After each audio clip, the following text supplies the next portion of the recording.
boleh, itu nggak boleh ya. Dilarang juga nggak boleh. Jadi kalau misalnya ini dilarang membuang sampah sembarangan, boleh apa tidak? Tidak. Kenapa tidak boleh? Karena ada kata dilarang. Berarti ada kata yang positif. Bagaimana contoh dari nomor 1 ini? Buanglah sampah pada tempatnya. Nah, kata dilarangnya hilang kan? Menjadi kalimat positif. Buanglah sampah pada tempatnya. Yang ini tadi bagaimana contohnya? Kesepakatannya untuk kalimat yang positif. Nah, bagaimana ini? Datang ke sekolah tepat waktu. Pintar sekali. Nah, di sini ada gambar anak-anak sedang belajar dan bu guru sedang menerangkan. Berarti apa yang harus kalian lakukan? Apa kesepakatannya? Mendengarkan guru. Boleh. Terus siapa lagi? Mungkin punya ide lain selain mendengarkan guru. Apa? Menyimak apa? Menyimak guru. Ya. Kemudian gambar berikutnya di sini ada apa ini? Gambar anak-anak sedang apa? Tiket. Tiket apa? Tiket kelas. Nah, kalau membuat kesepakatan tentang tiket kelas, kan kira-kira bagaimana bunyinya? Ayo. Apa ini? Melakukan apa? Melakukan tiket kelas. Ada jadwalnya apa tidak kalau tiket kelas? Buat kalimat positif kesepakatan tentang tiket kelas. Coba. Tadi aku mau urusan melaksanakan tiket kelas sesuai jadwal. Pinter. Nah, sekarang di sini ada anak sedang berkelahi. Kira-kira boleh apa tidak? Boleh. Terus masih dulu di sini juga ada anak bergandengan tangan saling menyayangi. Boleh apa tidak? Loh, kalau sama teman itu kan harus saling menyayangi. Berarti boleh apa enggak? Kalau yang ini boleh apa tidak? Untuk dua gambar ini dan ini kira-kira kesepakatan kelasnya bagaimana?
Yang lain kalau sudah duduk ya, kembali ke bangkunya masing-masing.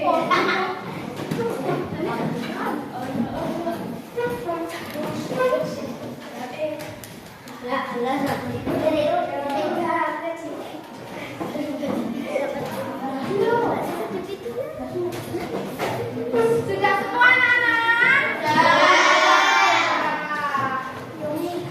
Nah, di sini ada sudah tertempel hasil pikiran kalian tentang kesepakatan kelas.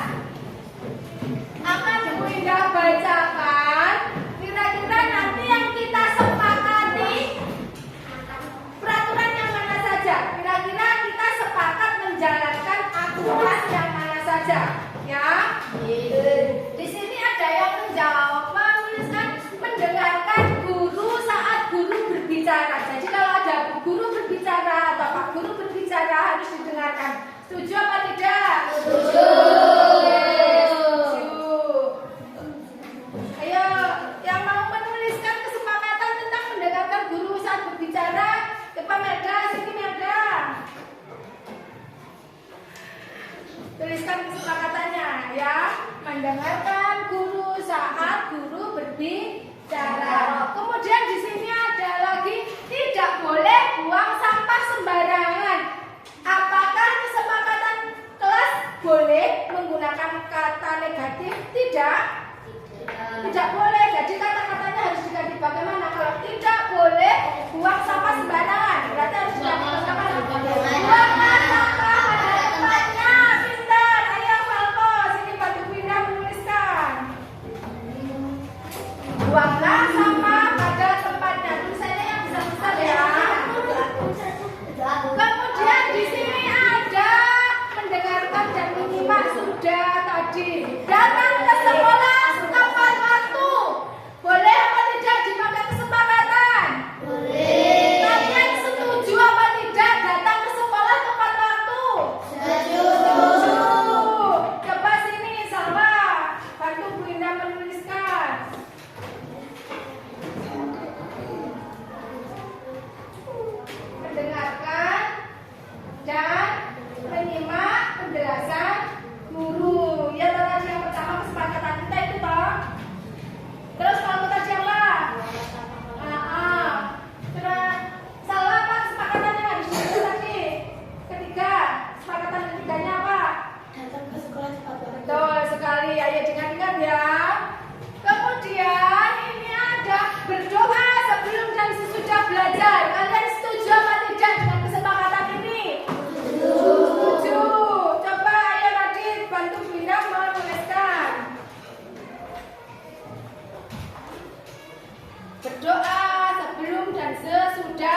tangan di sini yang sudah mendapatkan kartu tadi.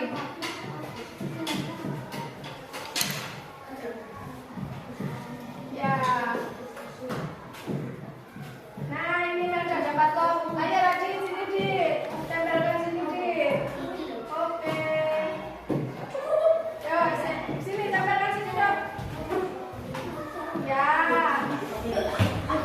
Siapa lagi tadi yang dapat?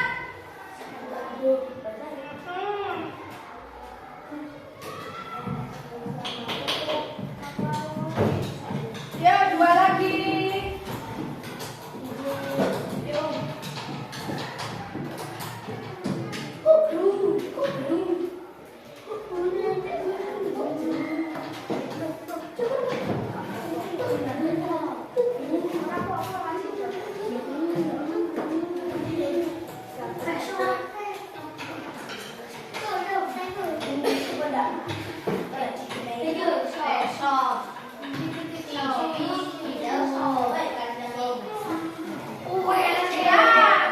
Sudah kita dapatkan 6 kesepakatan keyakinan kelas dari kelas 3. Yang pertama, keyakinan yang harus kalian jalankan yaitu menyimak dan mendengarkan guru yang sedang menjelaskan. Jadi kalau ada guru menjelaskan, kalian harus mendengar dan menyimak. Keyakinan yang kedua yaitu berdoa sebelum dan sesudah belajar. Yang ketiga, saling menyayangi antar teman. Yang keempat, buanglah sampah pada tempatnya. Pinter. Yang kelima, datang ke sekolah tepat waktu. Betul sekali. Yang terakhir, kesepakatannya adalah mengerjakan PR atau tugas tepat waktu. Kalian semua sudah sepakat dengan keyakinan ini? Sepakat ya, berarti mulai sekarang harus kita jalankan. Nah, untuk menyepakati, untuk menandatangani ini, kalau kalian sudah sepakat semua, kita cap jempol dulu semua, giliran dari mulai Melda sampai ke sana, terakhir nanti Nabila. Jempolnya begini, nanti ditempelkan di sini memakai kita tempel. Ayo, Melda sini. Oh iya, sini. Pakai jempol kiri saja, jempol kiri. Nah, tempelkan terserah mau di mana saja, di bawah juga boleh. Nah, ini jempolnya Fandi kecil sekali.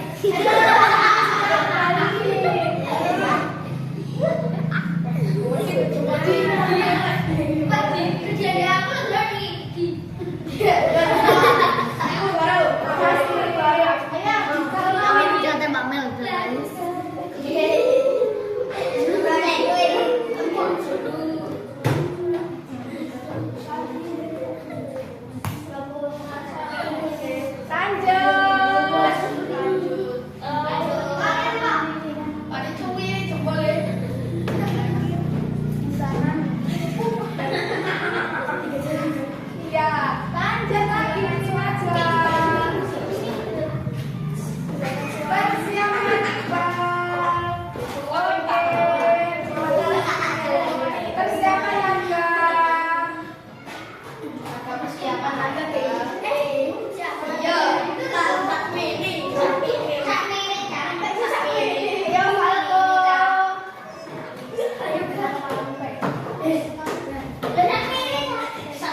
Iya. Ambilnya nanti goreng. Wis siap lho. Tos. Kalau siapa kalau ya. Oke.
Nah, anak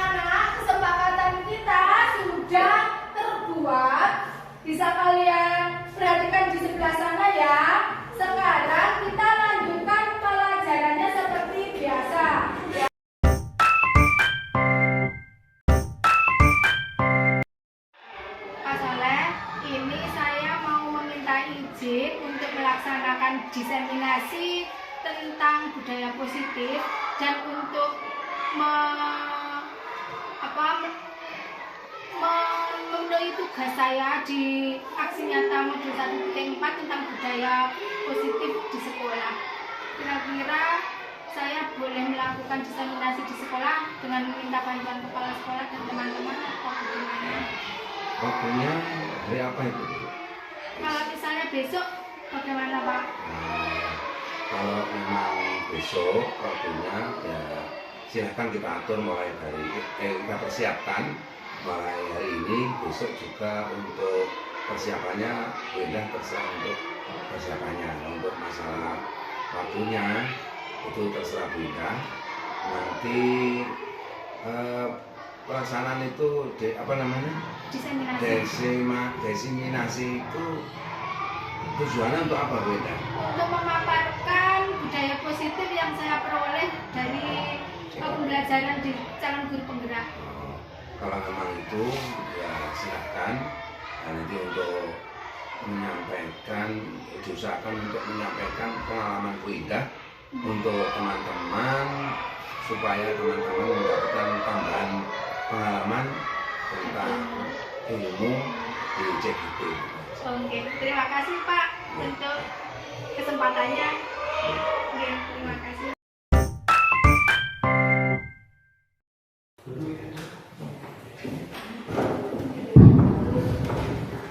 Assalamualaikum warahmatullahi wabarakatuh. Waalaikumsalam warahmatullahi wabarakatuh. Yang terhormat Bapak Kepala Sekolah SD Negeri 3 Palorejo, yang kami hormati dan saya sayangi rekan pendidik dan tenaga kependidikan SD Negeri 3 Palorejo. Syukur alhamdulillah kepada Allah Subhanahu wa taala yang telah memberikan rahmat dan hidayahnya kepada kita semua sehingga hari ini kita bisa berkumpul di ruangan ini dalam keadaan sehat dan walafiat dalam rangka diseminasi pemahaman dan penerapan budaya positif di sekolah. Sebelumnya saya ucapkan terima kasih kepada rekan-rekan semua yang telah meluangkan waktunya untuk dapat menghadiri dan membantu saya untuk memenuhi tugas saya sebagai calon guru penggerak Angkatan 8 Kabupaten Malang untuk memaparkan budaya positif dalam modul ini. Di sini saya berdiri di depan bukan bermaksud saya mau menggurui, bukan maksud saya sok pintar, tapi kita belajar bersama ya Bapak Ibu. Kita mengenal budaya positif. Budaya positif itu pastinya kita juga memahami budaya positif sesuatu yang baik-baik, yang mempunyai nilai-nilai kebaikan atau nilai kebajikan.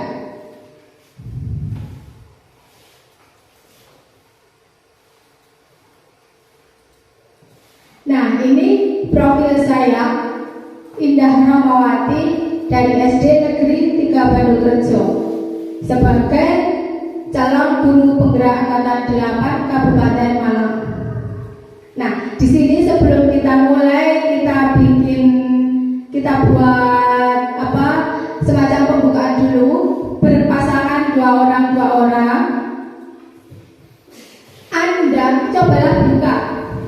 Anda dan teman Anda akan melakukan kegiatan cobalah buka.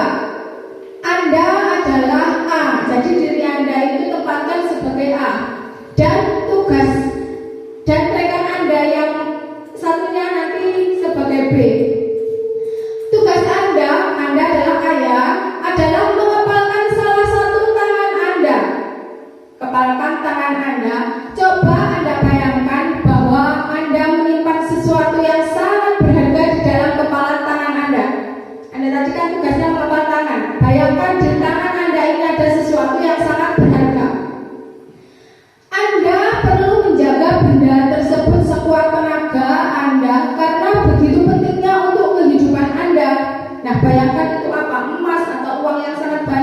genggaman Anda itu.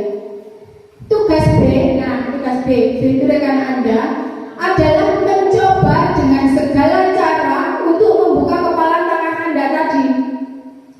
Teman B, Anda B tadi boleh membujuk, menghardik, mengintimidasi, memarahi, menggoda, menggelitik, bahkan menawari Anda uang agar Anda bersedia membuka kepala tangan Anda. Jadi si B itu tadi boleh mengganggu Anda semaunya. Cobalah lakukan kegiatan, cobalah buka di atas dengan B secara bergantian. Masing-masing A dan B memiliki waktu 30 detik saja. Mari kita laksanakan. Mungkin Bu Diah sama Bu Bibit yang jadi A dulu siapa, yang jadi B siapa. Boleh mengkritik, boleh mengkritik, boleh memaki-maki, seperti itu. Masing-masing waktunya hanya 30 detik ketika mulai.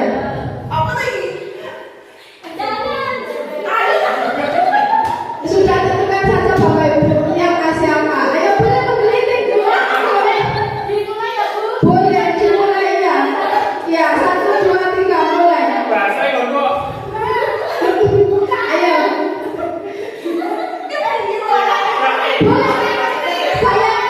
Bayangkan yang B itu sangat menginginkan yang ada di genggaman ini. Bagaimana caranya dia mendapatkannya?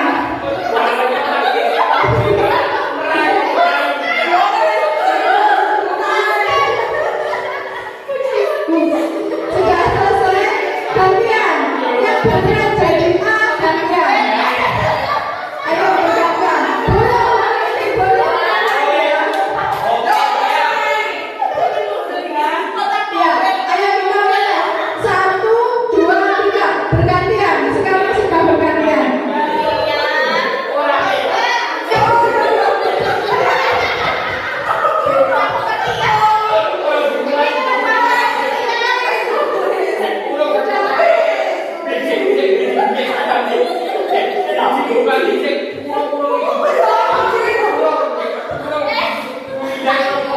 Ya, sudah selesai ya. Sudah 30 detik.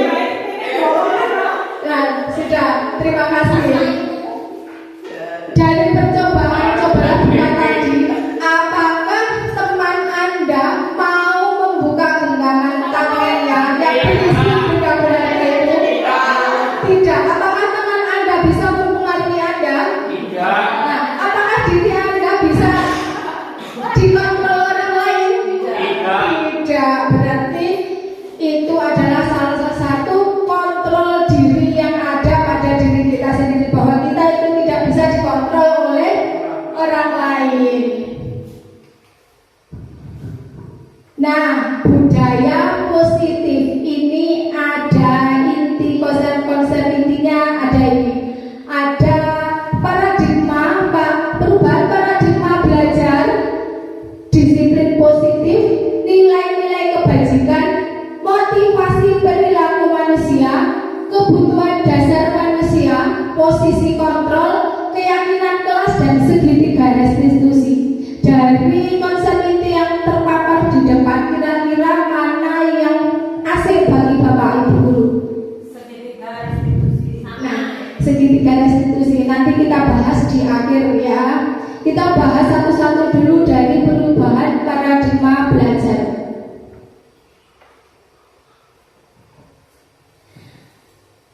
Perubahan paradigma belajar. Paradigma itu apa Bapak Ibu? Pandangan ya. Bagaimana seseorang itu bisa merubah perilaku dari stimulus respon menjadi teori kontrol. Nah, di sini dari Stephen R. Covey dalam bukunya Principle Centered Leadership tahun 1991, beliau mengatakan, bila kita ingin membuat kemajuan perlahan, sedikit demi sedikit, ubahlah sikap atau perilaku Anda. Jadi kalau kita menginginkan perubahan, jadi kita harus merubah sedikit demi sedikit sikap dan perilaku kita. Namun, bila kita ingin memperbaiki cara-cara utama kita, maka kita perlu mengubah kerangka acuan kita.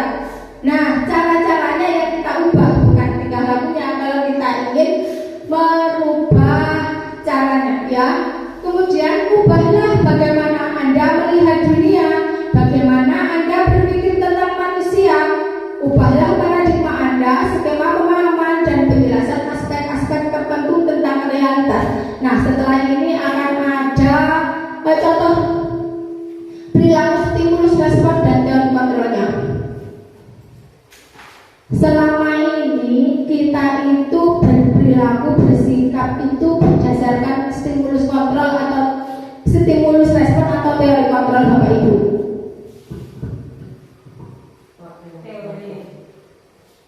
Teori kontrol. Kalau saya jujur masih stimulus respon. Ya, bisa dilihat di sini. Ini kalau stimulus respon ini realitas kebutuhan kita sama. Kita memandang, misalnya kita mengajar, mendidik anak-anak di sekolah, kita memandang mereka itu kebutuhannya sama. Padahal aslinya kebutuhan mereka itu berbeda. Ya kan? Selama ini kita masih menganggap mereka sama, kadang memberi materi-materi yang sama juga, tanpa memikirkan kemampuan si ini dan si itu berbeda, tetapi materi yang kita sampaikan sama dan cara-cara yang sama. Iya atau tidak? Nah, semua orang melihat adalah yang sama kalau di stimulus respon. Padahal kalau di teori kontrol setiap orang memiliki gambaran yang berbeda. Pandangan anak-anak itu satu dengan yang lainnya pasti berbeda. Contohnya dalam cita-cita itu juga pasti berbeda. Cara mereka belajar juga berbeda. Kita mencoba mengubah orang agar berpandangan sama dengan kita. Berarti ini kan memaksa ya, mengubah orang untuk berpandangan yang sama. Kalau dalam teori kontrol kita berusaha memahami pandangan orang lain tentang dunia. Jadi tidak memaksakan pandangan kita ke orang lain, tapi kita berusaha memahami pandangan orang lain. Kemudian perilaku buruk dilihat sebagai suatu kesalahan. Jadi kalau perilaku buruk itu dilihat sebagai suatu kesalahan. Misalnya anak-anak melanggar peraturan, ya, bukan berperilaku buruk, itu kita menganggapnya sebagai kesalahan. Padahal pada teori kontrol itu semua perilaku memiliki tujuan. Ketika anak-anak melakukan kesalahan, mereka pasti punya tujuan. Misalnya mencari perhatian dari gurunya, berarti punya latar belakang dia kurang perhatian, ya kan? Stimulus respon yang lainnya, orang lain bisa mengontrol saya. Nah, contohnya tadi di permainan cobalah buka, orang lain bisa mengontrol saya. Ini pada stimulus respon. Kalau pada teori kontrol, hanya Anda yang bisa mengontrol Anda. Jadi yang bisa mengontrol diri kita sendiri itu kita, bukan orang lain yang mengontrol kita. Selanjutnya, saya bisa mengontrol orang lain. Buktinya bagaimana tadi? Anda bisa mengontrol orang lain atau tidak? Tidak bisa, ya, karena Anda tidak bisa mengontrol orang. Dengan cara tadi cobalah buka, Anda berusaha sekuat apapun tidak bisa mengontrol orang lain. Pemaksaan ada pada saat rujukan gagal. Ini biasanya kita lakukan juga pada murid. Kalau kita membenarkan anak, tapi anak tersebut tetap melakukan, kita biasanya memaksa, kamu harus begini, gitu kan? Pada teori kontrol, kolaborasi dan konsensus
konsep inti budaya positif yang ketiga, nilai-nilai kebajikan. Nilai-nilai kebajikan ini ada 6 macam berdasarkan dari institusi atau organisasi.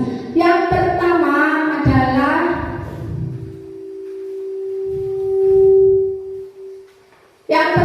adalah profil pelajar Pancasila seperti yang sudah kita ketahui dan kita laksanakan di pembelajaran kurikulum merdeka ya Bapak Ibu.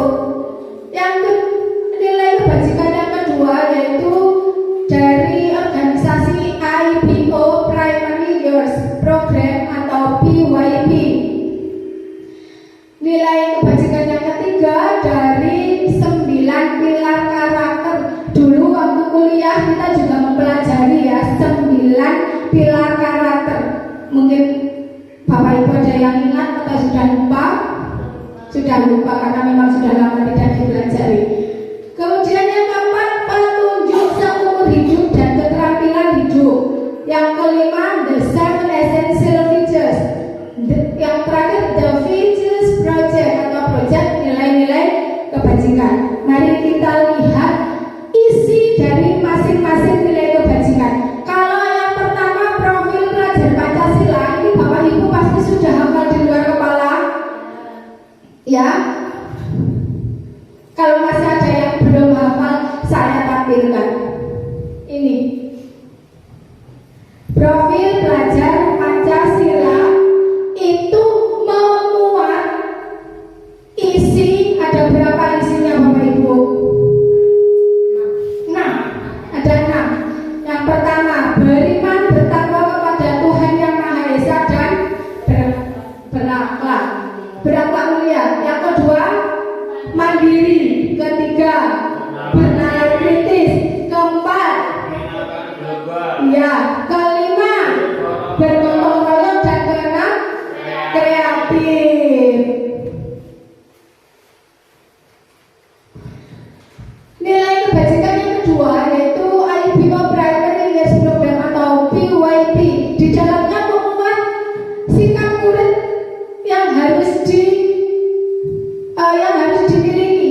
Ini ada 12 sikap yang harus dimiliki. Ada toleransi, rasa hormat, integritas, mandiri, menghargai, antusias, empati, keinginahuan, kreativitas, kerjasama, percaya diri, dan komitmen.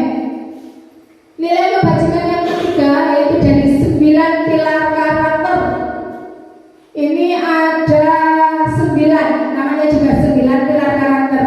Intinya ada 9. Ada cinta Tuhan dan segenap ciptaannya, kemandirian dan tanggung jawab, kejujuran, amanah, diplomatis, hormat dan santun, dermawan, suka menolong dan gotong royong, percaya diri, kreatif dan pekerja keras, kepemimpinan dan keadilan, baik dan rendah hati, serta toleransi, kedamaian dan kesatuan. Nilai kebajikan yang keempat ini adalah petunjuk seumur hidup dan keterampilan hidup. Di sini ada 2 komponen yaitu keterampilan hidup dan petunjuk hidup. Dari keterampilan hidup ada 5 inti yang harus dipenuhi oleh siswa, dan dari petunjuk hidup ada banyak inti ini.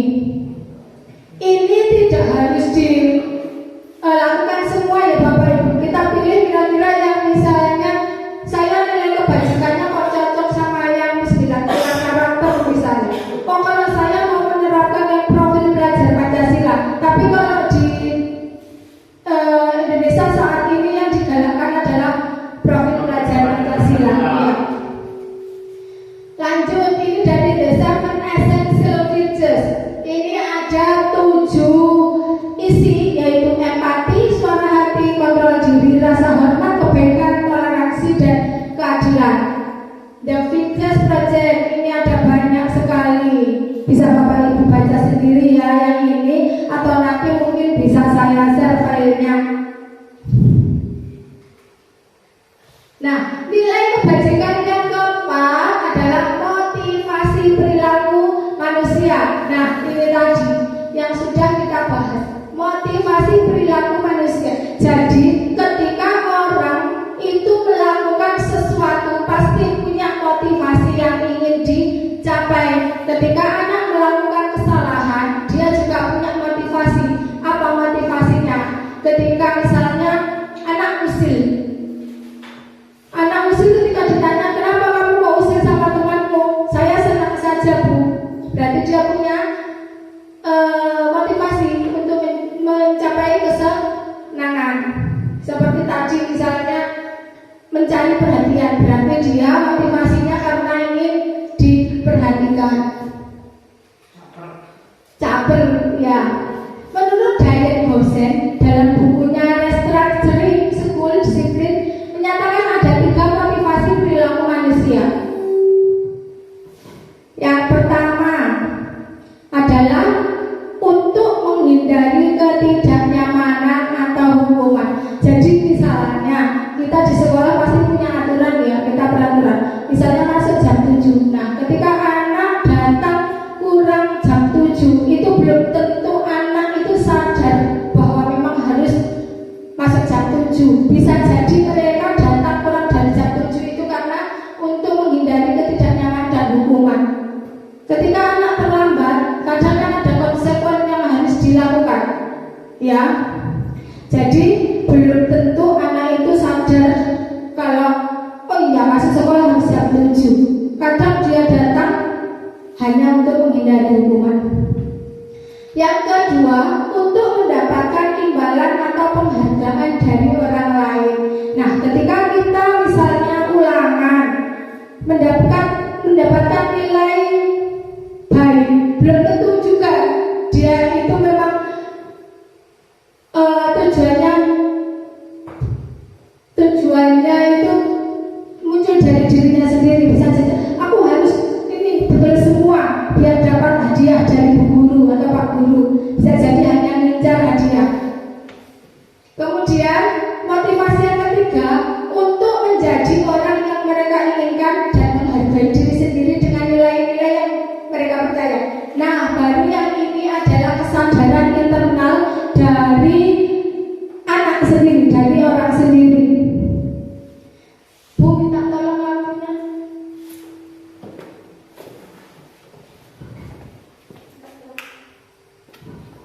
Nah, motivasi yang harus kita tanamkan ke anak adalah motivasi yang ketiga, yang datang dari dirinya sendiri karena kesadaran mereka sendiri. Nilai kebajikan atau budaya positif yang kelima yaitu kebutuhan dasar manusia. Nah, Bapak Ibu, sebelum saya lanjut, kebutuhan dasar manusia itu ada berapa yang Bapak Ibu ketahui? Dulu waktu kuliah sudah ada. Tapi kalau yang ini nanti saya berbeda ahli untuk membedahnya. Kalau yang dulu kuliah dari siapa? Teori kebutuhan yang Bapak Ibu pelajari. Yang pakai segitiga itu Abraham Maslow, ya. Teori kebutuhan dari Abraham Maslow. Nanti kita ini teori kebutuhannya dari Dr. William Glasser, karena yang dipelajari di calon angkatan guru penggerak itu teori kebutuhan dari Dr. William Glasser dalam choice theory. Nah, dari sini kita sudah tahu, oh teori kebutuhan itu ada 2 yang paling kita pelajari. Sebenarnya juga ada beberapa ahli yang mau mengatakannya. Kalau teori dari Dr. William Glasser itu motivasi kebutuhan dasar manusia itu ada berapa Bapak Ibu di sini? Ada 5, ya. Yang pertama adalah kasih sayang dan rasa diterima, kemudian kebutuhan akan kebebasan, kebutuhan akan kesenangan, kebutuhan akan penguasaan, dan kebutuhan bertahan hidup. Yang pertama kita bahas dulu adalah kebutuhan bertahan hidup atau survival. Survival ini adalah kebutuhan bertahan hidup bersifat fisiologis untuk bertahan hidup, misalnya kesehatan, rumah, dan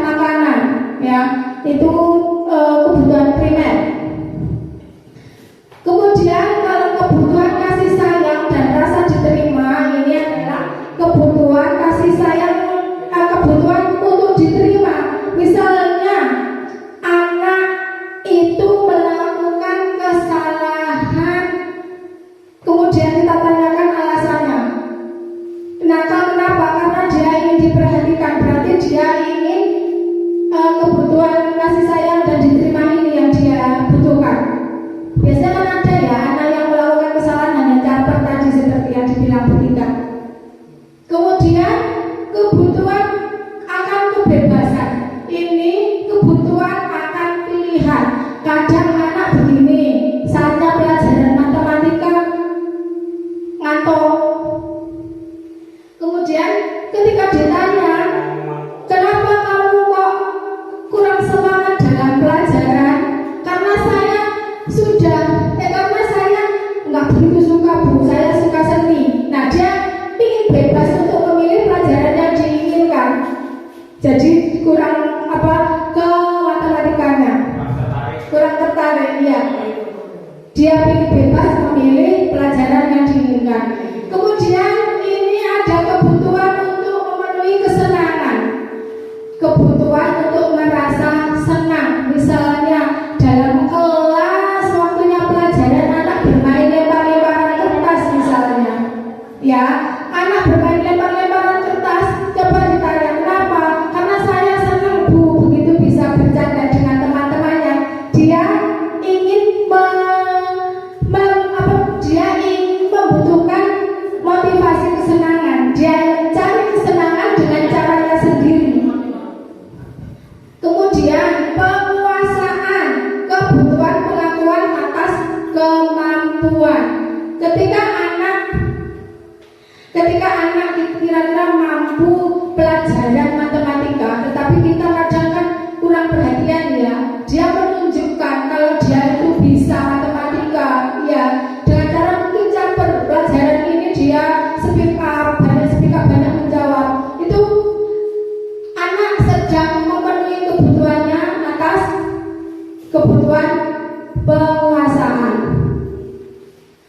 Kita lanjut ke budaya positif yang keenam, posisi kontrol restitusi. Posisi kontrol restitusi ini ada 5. Ini yang penting buat kita untuk menghadapi anak-anak yang sering atau bahkan melanggar tata tertib atau melanggar kesepakatan. Kita bisa melakukan 5 posisi kontrol guru ini untuk menetralkannya. Kelima posisi kontrol ini, yang pertama adalah kita guru sebagai penghukum, kedua pembuat merasa bersalah, ketiga posisi kontrol sebagai teman, keempat pemantau, dan kelima sebagai manajer. Kira-kira Bapak Ibu kita selama ini berada di posisi kontrol yang mana?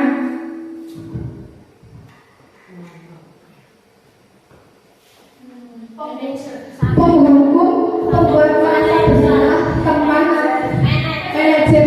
Nah, untuk mengetahui penghukum, pembuat merasa bersalah, teman, pemantau, manajer, mari kita lihat sedikit cuplikan video yang akan saya tampilkan. Jadi nanti setelah video ada 5 posisi kontrol ini saya tampilkan, akan saya tanya lagi posisi kontrol yang sebenarnya Bapak Ibu itu ada di mana. Tadi ada yang menjawab sebagai manajer. Kita lihat dulu.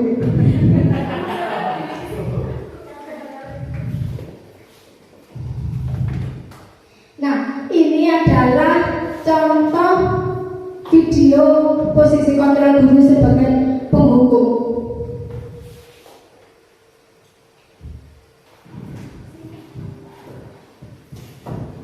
Mungkin bisa minta bantuan Bapak guru yang pakai wifi, dimatikan dulu.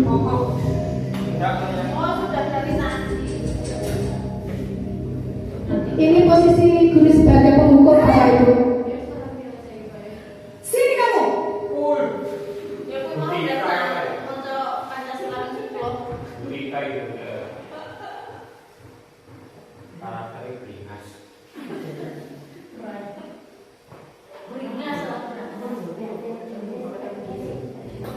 Selamat pagi Bu.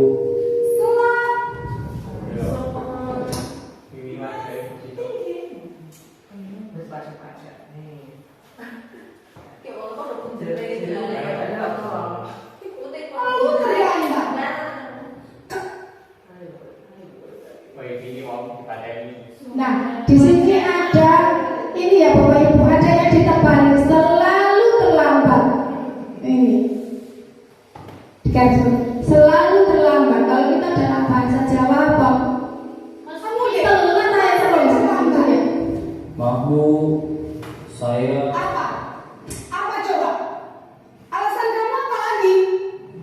Kapan sih kamu tidak terlambat? Malas sekali ya kamu jadi anak. saya Dasar pemalas. Gak kapok-kapok sih kamu. Sudah berapa kali terlambat? Sana, kamu keliling lapangan basket 2 kali. kenapa saya harus keliling lapangan basket Bu? Kenapa? Kamu melawan ibu. Berani-beraninya jawab. Sudah terlambat, masih berani jawab pula.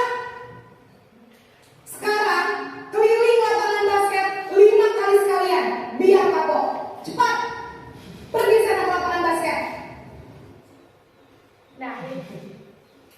Nah, ini tadi contoh cuplikan dari posisi kontrol penghukum. Ciri-cirinya bagaimana? Ciri-ciri dari kontrol penghukum adalah berbicara dengan nada tinggi, menghardik, menunjuk-nunjuk, berkaca pinggang, membentak, menyakiti, dan menyindir. Kemudian hukuman bisa berupa verbal atau fisik. Dan verbal itu kata-kata ya, seperti kata-katanya yang tadi membentak-bentak itu. Terus ada lagi tadi, dasar anak malas kamu atau bagaimana yang tadi ya, itu kan hukuman verbal gitu. Kemudian atau fisik, kalau fisik itu mungkin memukul ya Bapak Ibu. Dampak dari posisi penghukum ini kepada anak adalah murid menjadi pendendam. Aduh, aku mau disenenya ini, aku nggak suka sama Bu ini, ya itu ya. Kemudian tidak menyukai guru atau mata pelajaran yang diampu. Ya, anak jadi tidak suka. Anak jadi tidak suka ketika kita bentak-bentak itu. Ketika kita menjadi guru dengan kontrol penghukum, dampaknya akan seperti ini. Mungkin kalau Bapak Ibu dulu di sekolah SD, SMP, SMA itu pernah merasakan jadi anak yang seperti ini, mungkin punya pengalaman. Kita lanjutkan ke posisi kontrol yang kedua, yaitu posisi membuat merasa bersalah.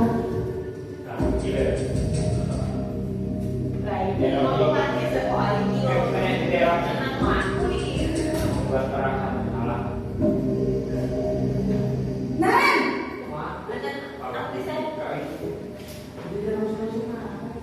Selamat pagi Bu.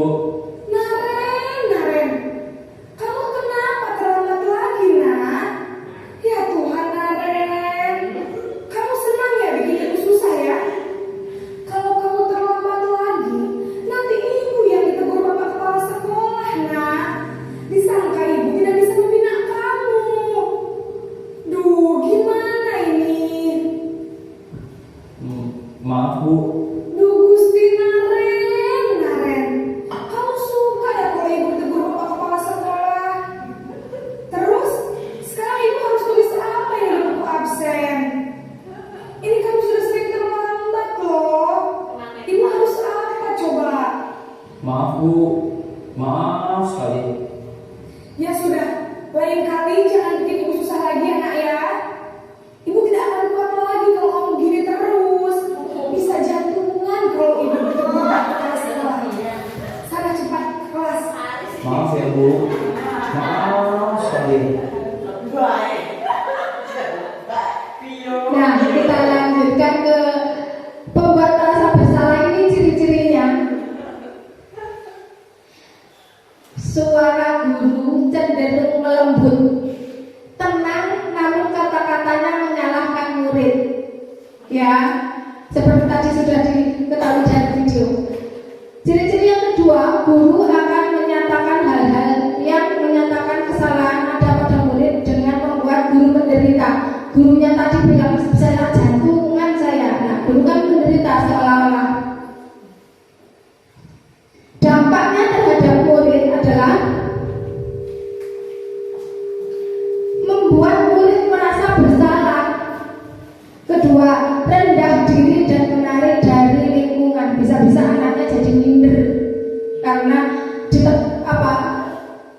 dibuat seolah-olah si murid yang bersalah sama gurunya.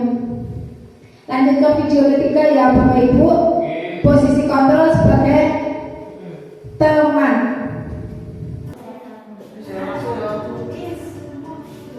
Nah, ini adalah posisi kontrol guru sebagai teman.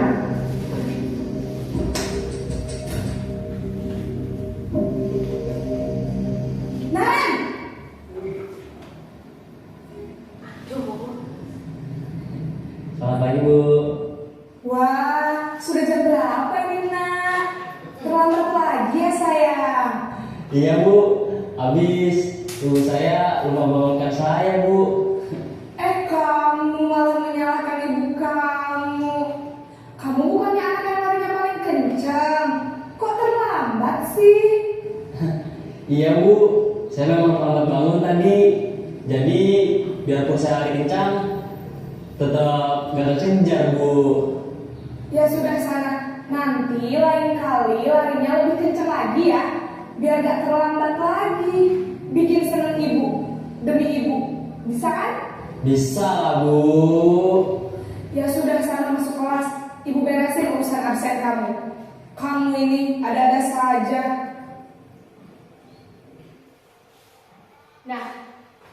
Nah, dari posisi kontrol teman ini, ciri-cirinya yang dapat kita ketahui yaitu suara guru akan ramah dan akrab karena memposisikan guru sebagai teman dari murid. Cenderung bersenda gurau untuk menghangatkan suasana. Tadi suara guru juga lemah lembut hampir sama dengan membuat merasa bersalah, tapi bedanya di sini lembutnya akrab, ramah gurunya ya. Dampak posisi teman ini. Dampak posisi teman ini adalah murid akan bergantung kepada satu orang. Satu orang ini siapa? Gurunya tadi, ya, yaitu guru tersebut. Dampak yang kedua, murid tidak mandiri dan tidak bisa berpikir untuk diri sendiri. Nah, ketika si guru tersebut tidak masuk, dia akan seperti kehilangan sosok yang dia bergantung tadi. Karena dia sudah memposisikan guru tadi sebagai teman. Ketika nanti ada guru lain yang masuk, dia tidak akan memperlakukan guru tersebut seperti guru yang tidak masuk tadi. Lanjut ke posisi yang keempat, yaitu posisi pemantau atau monitor.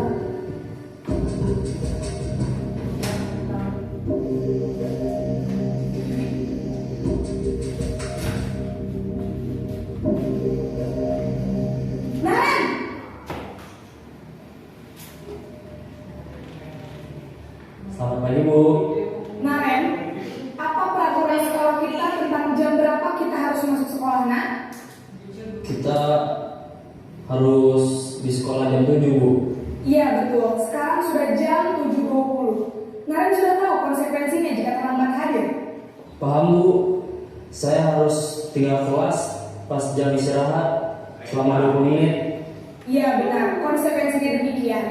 Jadi nanti jam 9.30 pas istirahat, kamu harus tinggal di kelas, kerjakan tugas tambahan untuk ketertinggalan kamu, ya? Baik Bu.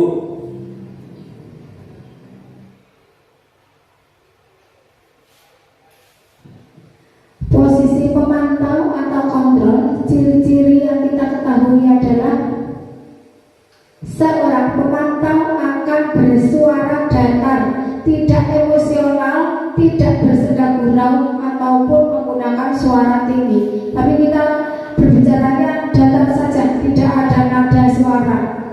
Kemudian tercipta identitas diri positif atau berhasil, ya, anak manut.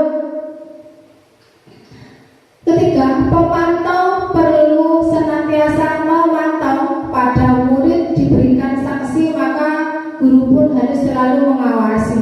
Ketika tadi ketika terlambat mendapatkan sanksi apa tadi?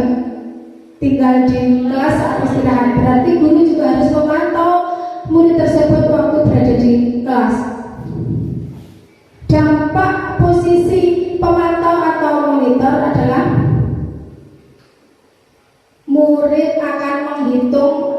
konsekuensi atau hadiah tanpa memahami sepenuhnya nilai kebajikan yang dituju.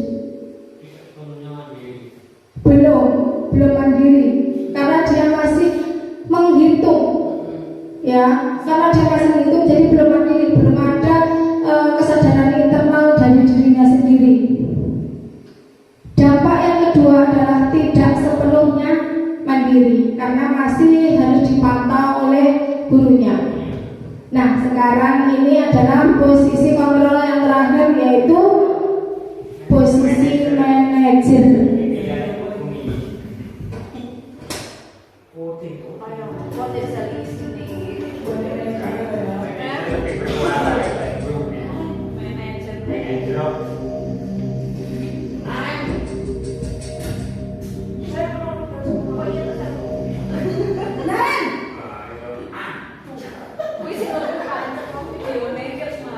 Selamat pagi Bu.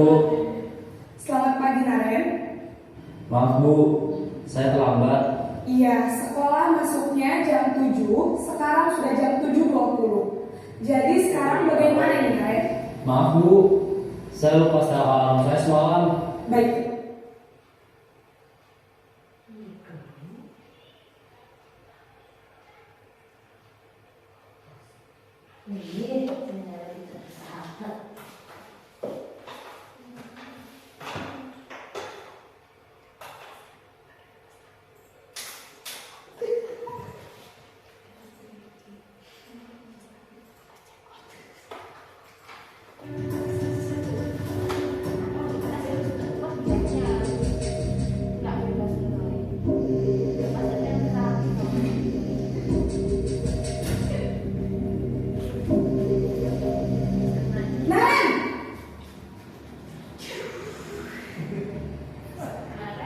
Selamat pagi Bu. Selamat pagi Naren. Maaf Bu, saya terlambat. Iya, sekolah masuknya jam 7, sekarang sudah jam 7.20. Jadi sekarang bagaimana ini Naren? Maaf Bu, saya lupa setel alarm saya semalam. Baik. Semalam apa? Kemarin belum punya kasih terus mana ambil? Bebas lagi kan?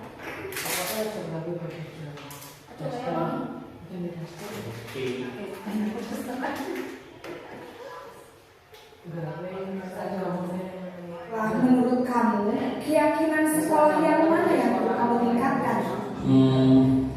Menghargai diri sendiri dan orang lain mungkin ya Bu. Setuju. Jadi, apakah Naren meyakini prinsip saling menghormati tersebut? Iya Bu, saya meyakininya. Apakah Naren bersedia memperbaiki masalah keterlambatan ini? Bersedia Bu. Bagaimana kamu akan memperbaiki masalah keterlambatan ini? Saya akan coba untuk tidak lupa menyetel alarm saya Bu. Baik, kalau Naren lupa menyetel alarm di rumah, ada orang yang kira-kira bisa bantu mengingatkan tidak? Ada Bu, kakak saya, Kak Emma. Ada lagi selain Kak Emma? Selain Kak Emma, ada ibu saya. Baik, jadi yang mengingatkan Naren adalah Kak Emma dan ibu kamu ya? Kira-kira akan mulai setel alarm kapan nih Naren? Setelah pulang sekolah, akan segera saya lakukan. Baik, jadi Naren akan setel alarm untuk bangun besok pagi dan akan diingatkan oleh kakak dan ibunda Naren ya. Ada lagi yang mungkin perlu dilakukan Naren agar tidak terlambat bangun lagi? Tidak ada Bu. Baik Naren, terima kasih untuk kerjasama kamu. Sekarang kamu perlu kembali ke kelas untuk belajar. Baik Bu, terima kasih.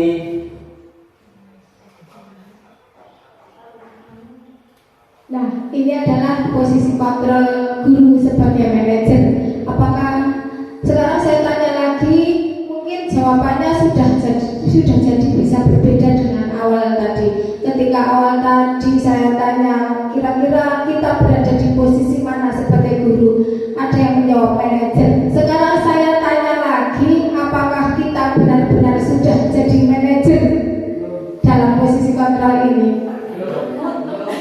Ya, karena dalam posisi manajer ini kita harus menerapkan segitiga restitusi. Ya, kita harus menetapkan segitiga restitusi pada posisi manajer. Jujur saja, kalau saya selama ini masih di posisi penghukum,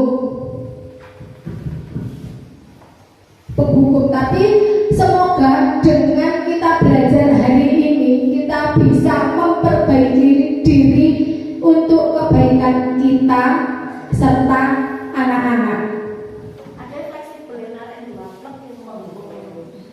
Posisi manajer ini ciri-cirinya adalah seorang manajer netral, tidak emosional, tidak terlalu ramah dan tidak bernada tinggi.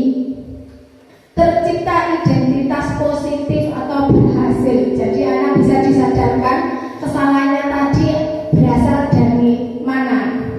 Kemudian guru dengan mengajukan pertanyaan-pertanyaan bermakna agar membuka pikiran murid. Tadi guru juga sudah menanyakan beberapa hal yang menyebabkan dia terlambat, kemudian keyakinan atau kesepakatan apa yang dilanggar, kemudian tindakan apa yang akan dilakukan murid untuk memperbaiki kesalahannya. Ciri yang keempat adalah guru membimbing murid untuk memecahkan masalahnya secara mandiri. Nah, tadi kan juga dibimbing dengan cara tindakan apa yang berusaha dia lakukan untuk memperbaiki keterlambatannya supaya kemudian hari tidak terlambat lagi. Dampak dari posisi manajer ini adalah murid mandiri. Jadi contohnya memasang alarm supaya tidak terlambat. Terus kemudian percaya diri dan dapat memecahkan masalah. Dia dapat menemukan solusi dari kesalahannya tadi. Misalnya minta kakaknya untuk membangunkan dan memasang alarm. Kita lanjutkan ke budaya positif yang ke-7, yaitu keyakinan kelas. Nah, keyakinan kelas itu apa? Kalau dulu kita taunya kesepakatan kelas, itu sama dengan keyakinan kelas. Tapi kalau keyakinan kelas ini adalah nilai-nilai keselamatan atau kesehatan yang berisi dari nilai-nilai kebajikan. Kalau keyakinan kelas ini adalah berasal dari kesepakatan kelas, kesepakatan antara guru dengan murid, kemudian menjadi sebuah keyakinan. Jadi kalau kita membuat, kenapa kok tidak peraturan yang ditulis? Peraturan kelas. Kenapa tidak peraturan kelas? Kenapa kok keyakinan?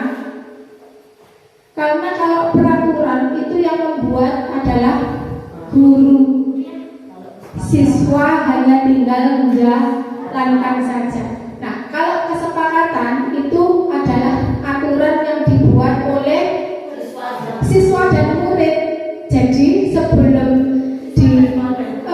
siswa dan guru. Jadi sebelum jadi keyakinan kelas, kita harus membuat kesepakatan dulu antara guru dengan murid. Jadi anak memang benar-benar tahu peraturan apa saja yang ada di kelasnya.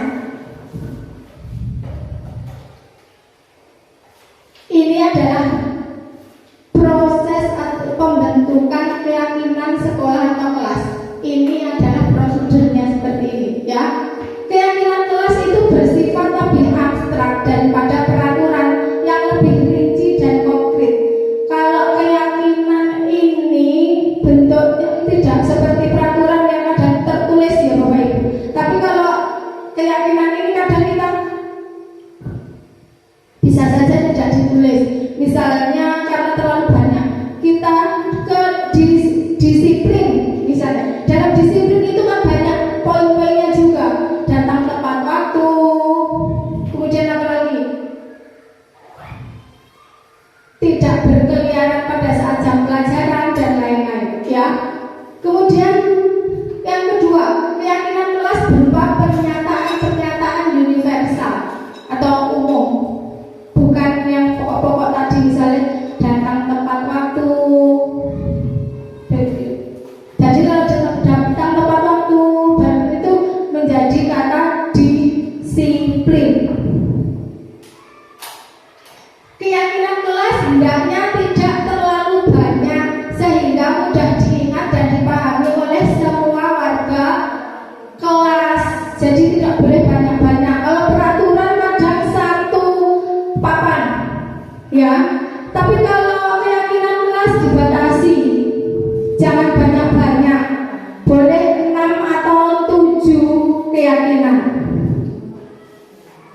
Keyakinan kelas sebaiknya sesuatu yang dapat diterapkan di lingkungan tersebut. Jangan membuat keyakinan yang anak-anak kira-kira keberatan,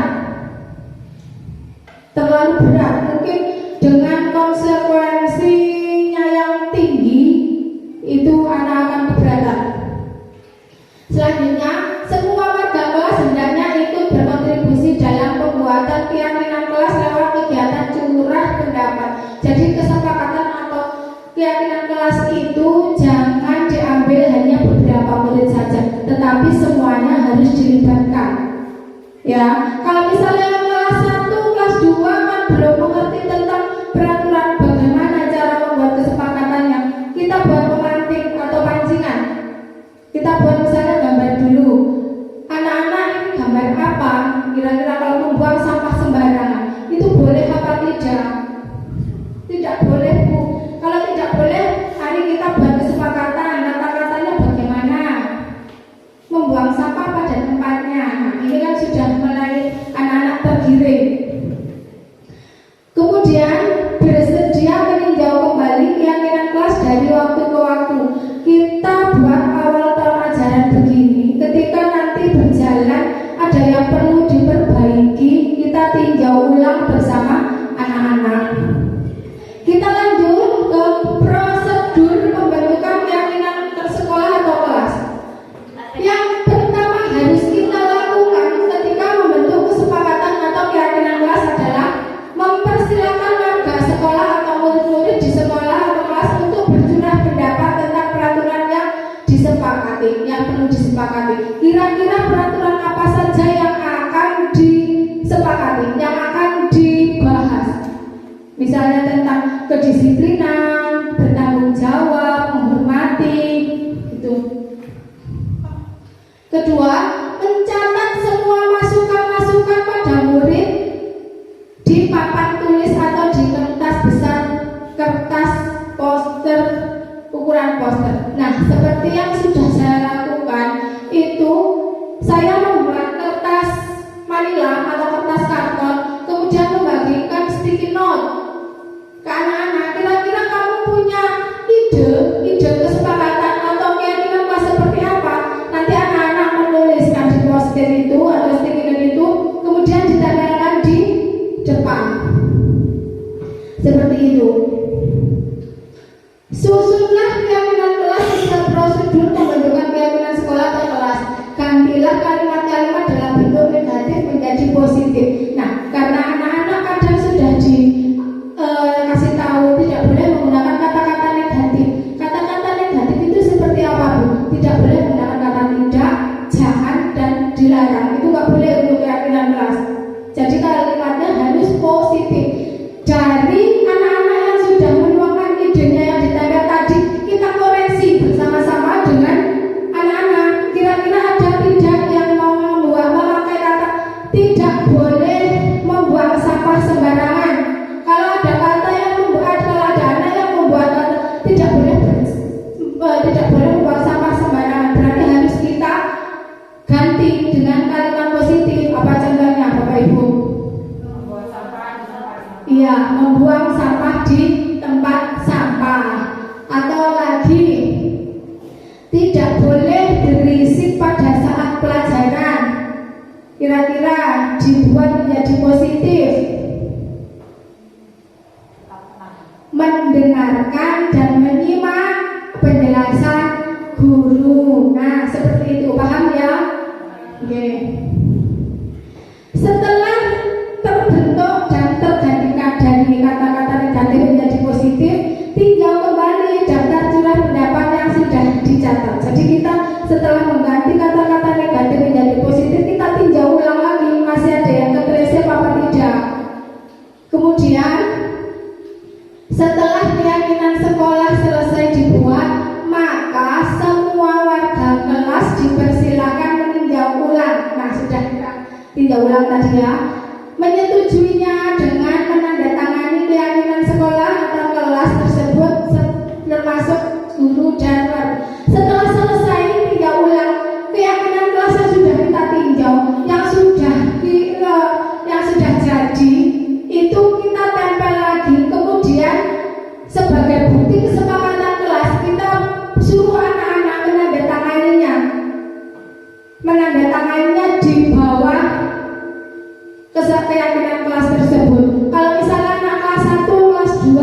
3 belum bisa tanda tangan, bisa memakai cap jempol. Pakai apa itu? Paksten itu loh, kita pakai ini, pakai cap jempol. Setelah terbentuk keyakinan kelas dan sudah ditandatangani oleh seluruh warga kelas atau warga sekolah, yang terakhir adalah keyakinan kelas tersebut dilekatkan di dinding kelas di tempat yang mudah dilihat semua warga kelas. Jadi setelah tersusun keyakinan kelas, kita tempelkan di tembok yang anak-anak bisa membaca dan menjangkaunya. Jadi misalnya ditempel di dekat pintu masuk, nanti anak-anak juga akan terbiasa lihat keluar kelas baca, masuk kelas baca. Jadi lama-lama dia akan hafal dengan keyakinan kelas yang sudah mereka sepakati. Nah, ini ada contoh keyakinan kelas, saya ambilkan dari kelas 1 dan kelas 5. Kalau kelas 1 seperti ini, setiap anggota kelas perlu belajar. Kalau kelas 1 kata-katanya yang sederhana saja nih. Kemudian setiap anggota kelas perlu senang, karena anak-anak kelas 1 memang masih bermain. Setiap anggota kelas perlu melakukan tugas. Kadang-kadang ada anak-anak yang tidak mengerjakan tugas, jadi semua harus melakukan tugas. Setiap anggota kelas perlu saling menghargai. Ini aslinya kan tidak boleh bertengkar, tidak boleh usil, tidak boleh membuli, itu. Jadi harus menghargai. Setiap anggota kelas perlu merasa aman. Kalau yang di sini adalah contoh kesepakatan kelas dari kelas 5. Lanjut ya. Yang terakhir, budaya positif, yaitu segitiga restitusi yang tadi Bapak Ibu masih merasa asing. Segitiga restitusi ini seperti ini. Ada 3 komponen yang ada di dalamnya. Yang pertama adalah menstabilkan identitas. Menstabilkan identitas ini misalnya dilakukan guru dengan memberikan kata-kata seperti ini. Setiap orang pernah melakukan kesalahan, atau kamu bukan satu-satunya yang pernah melakukan ini. Ibu juga pernah melakukan kesalahan itu. Nah, kalau anak itu kan tidak merasa sendiri jadinya. Ini adalah salah satu komponen dalam menstabilkan identitas. Kemudian identitas yang selanjutnya adalah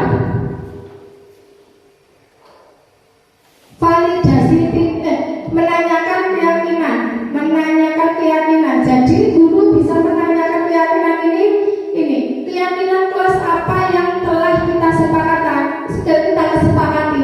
Contohnya tadi seperti Naren, kita tanya, kesepakatan apa yang telah kamu langgar? Saling menghormati dan menghargai. Kemudian di sini kamu ingin menjadi orang seperti apa? Misalnya, saya ingin jadi orang yang disiplin, Bu. Misalnya begitu, ya.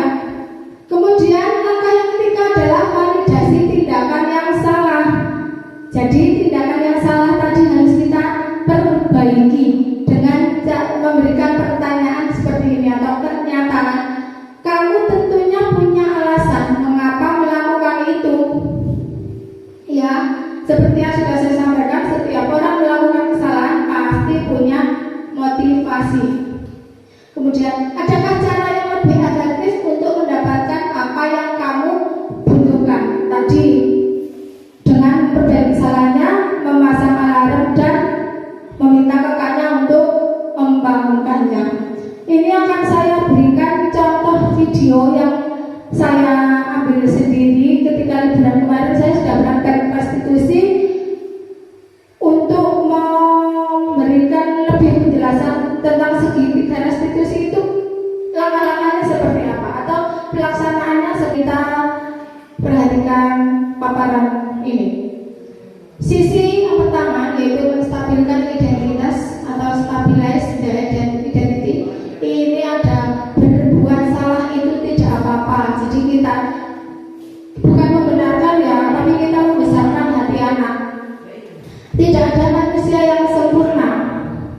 Saya juga pernah melakukan kesalahan seperti itu. Kita bisa menyelesaikan ini. Bapak Ibu tidak tertarik mencari siapa yang salah, tapi Bapak Ibu ingin mencari solusi tadi. Kamu berhak merasa begitu. Apakah kamu sering menjadi teman yang baik buat dirimu sendiri? Nah, guru boleh mengatakan hal-hal ini pada saat menstabilkan identitas. Kemudian pada saat validasi tindakan yang salah ini, kata-kata atau pernyataan guru di sini. Padahal kamu bisa melakukan yang lebih buruk dari ini ya. Kamu pasti punya alasan mengapa melakukan hal itu. Kamu patut bangga pada dirimu sendiri karena kamu telah melindungi sesuatu yang penting buatmu. Kamu boleh mempertahankan sikap itu, tapi kamu harus menambahkan sikap yang baru. Nah, pada kegiatan menanyakan keyakinan, guru bisa menanyakan ini. Apa yang kita percaya sebagai kelas atau keluarga? Kemudian, apa nilai-nilai umum yang kita telah sepakati? Kemudian, apa bayangan kita tentang kelas yang ideal? Kamu mau jadi orang yang seperti apa? Nah, ini adalah pertanyaan-pertanyaan atau pernyataan yang boleh dikatakan guru pada segitiga restitusi. Ini adalah contoh penerapan segitiga restitusi di sekolah yang telah saya terapkan. Kamu tahu nggak kenapa dipanggil pindah ke sini? Iya, benar. Kenapa kamu tidak mengerjakan tugas yang kita berikan? Karena kita membawa buku pelajaran dulu. Bapak, semua orang itu pernah melakukan kesalahan. Termasuk Dina juga pernah melakukan kesalahan. Namun, setiap tindakan kita pasti ada alasannya. Kira-kira kenapa kamu tidak membawa buku pelajaran? Saya tadi malam tidak belajar juga karena mengatuk jadi lupa tidak menyiapkan buku pelajaran. Apa kamu masih ingat dengan keyakinan kelas kita? Masih belum. Kalau kamu masih ingat, kira-kira apa yang kamu lakukan itu apakah sudah sesuai dengan keyakinan kelas kita atau belum? Belum. Kira-kira keyakinan yang mana yang belum kamu terapkan? Selalu bertanggung jawab, Bu. Nah, ternyata kamu tahu ya, apakah kamu punya solusi untuk masalah ini? Iya, Bu. Pertama saya minta maaf karena tidak membawa buku pelajaran.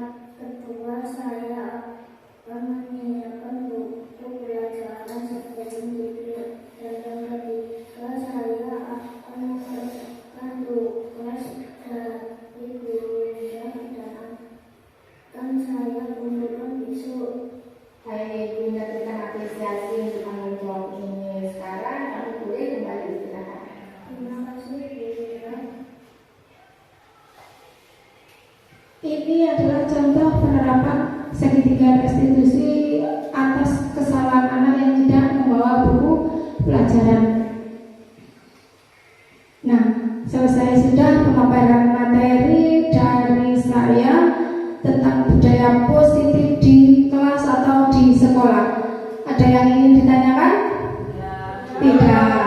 Terima kasih Bapak Ibu partisipasinya hari ini. Semoga